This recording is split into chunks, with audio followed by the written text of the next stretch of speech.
Saija oli saanut palautetta joltain kunnan akalta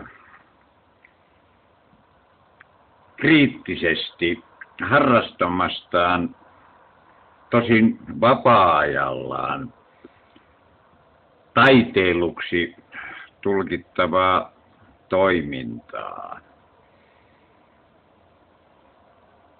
Katsoin työmme läpi. Joo, sisällöt on turvallisuus, puhdas ruoka, puhtaat vedet ja tilaa hengittää, ei kemikaaleja. Ekologisuus mielentilan mukaan tulee taikasopassa. Sosiaalinen järjestelmä, jonka mukaan vallitseva periaate on, etteivät ihmiset saa riistää muita. Se on noidan opetuksia. Moitimme hirveää sotkua ja toteamme elämän lainsuojattomaksi. Seuraavaksi irrottaudun viinasta ja tupakasta. Tässä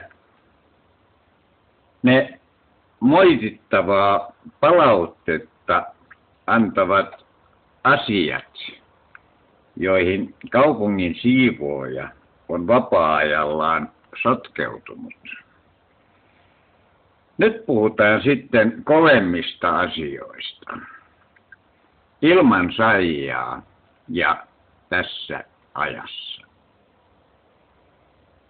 Ensimmäinen jää tuli tänään tähän jokeen.